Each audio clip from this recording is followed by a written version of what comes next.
Hövsan gecəsinin qanlı sonluğu. 10 oktyabr 2020 Bakı şəhəri Hövsan qəsəbəsi saat 21:30. Sosial evlərə gedən yolun kənarında bir kişi uzanıqlı vəziyyətdə tapılır. Baş nahiyəsində ağır xəsarətlər. Ətrafda qan ləkələri. Yaxınlıqda daş parçası. Amma bu ölüm təsadüfi deyildi. Bu, əvvəlcədən planlaşdırılmış cəzalandırma idi.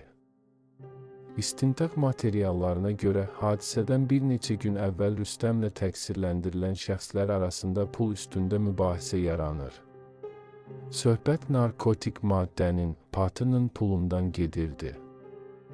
Təqsirləndirilən şəxslərdən biri açıq şəkildə bildirib ki, Rüstəmdən dəfələrlə pul tələb edib. Rüstəm isə sabah verəcəyəm deyərək vaxt uzadıb. 10 oktyabr günü günorta saatlarında onlar bir yerdə toplaşırlar, orada qərar verilir, Rüstəm cəzalandırılmalıdır. Bu qərarı tək bir nəfər yox, bir neçə nəfər birlikdə verir. Axşam saat 21 radələrində Rüstəmə zəng edilir.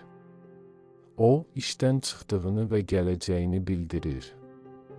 Rüstəm görüş yerinə tək gəlir, onu kimsə müşayiət etmir. Bu, çox önəmli məqamdır, o, təhlükə gözləmirdi. İstintaqın müəyyən etdiyi mexanizmə görə, Rüstəm görüş yerinə çatdıqdan sonra əvvəlcə sözlü mübahisə başlayır. Pul məsələsi yenidən gündəmə gətirilir. Mübahisə qısa müddətdə fiziki zorakılığa çevrilir. İbtidai istintaqda verilmiş ifadələrə əsasən ilk fiziki təması təqsirləndirilən şəxslərdən biri edib, Rüstəmi itələyərək yerə yıxıb. Rüstəm yerə yıxıldıqdan sonra vəziyyət dəyişir. Artıq o, müdafiəsiz vəziyyətdədir. Məhkəmə qərarında göstərilir ki, zərər çəkmiş uzanıqlı vəziyyətdə olarkən ona təpiklə çoxsaylı zərbələr endirilib.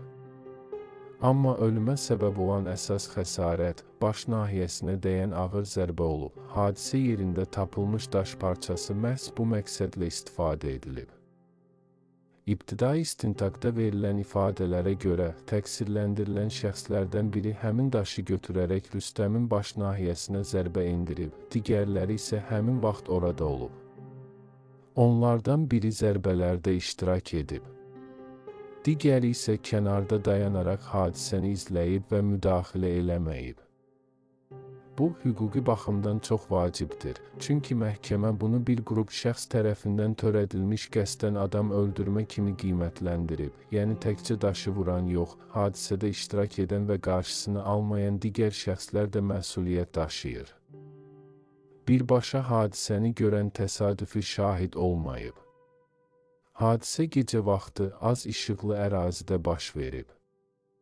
Təqsirləndirilənlərin bir-biri ilə telefon əlaqələri, telefon zəngləri istintaq üçün əsas sübutlardan biri olub. Hadisədən əvvəl və sonra təqsirləndirilən şəxslər arasında intensiv zənglər qeydə alınıb. Cinayətdən sonra onlar hadisə yerini tərk edirlər. Rüstəm isə yol kənarında köməksiz vəziyyətdə qalır, ona tibbi yardım göstərilmir. Təcili yardım çağırılmır. Bu da məhkəmənin qərarında ağırlaşdırıcı hal kimi qiymətləndirilib. Məhkəmə tibbi ekspertizə müəyyən edib, baş beyin travması, kəllə sümüyünün sınığı, beyinə qan sızma, ölüm birbaşa bu xəsarətlərin nəticəsində baş verib. Psixoloji ekspertiza isə göstərib ki, təqsirləndirilən şəxs affekt vəziyyətində olmayıb, yəni bu, ani emosional partlayış deyildi. Bu, şuurlu zorakılıq idi. Məhkəmədə təqsirləndirilən şəxslər ifadələrini qismən dəyişiblər.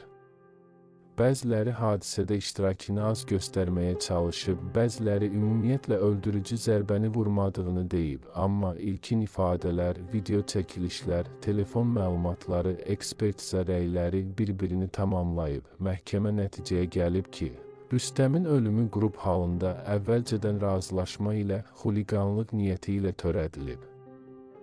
Əsas təqsirləndirilən şəxs 19 il azadlıqdan məhrum etmə cəzası alıb. Digər iştirakçı isə hadisədə iştiraki sübuta yetirildiyi üçün 3 və 5 il cəza alıblar. Məhkəmə açıq şəkildə vurğulayıb, hadisə spontan dava yox, əvvəlcədən verilmiş qərarın nəticəsidir. Bu hadisə 3 əsas faktorun birləşməsidir: narkotik asılılığı, qrup psixologiyası, cəzalandırma mentaliteti. Bir nəfər tək olanda bəlkə də bu qədər irəli getməzdi. Amma qrup halında qərar verəndə məsuliyyət hissi bölünür. Kanalı dəstəkləyin, abunə olun.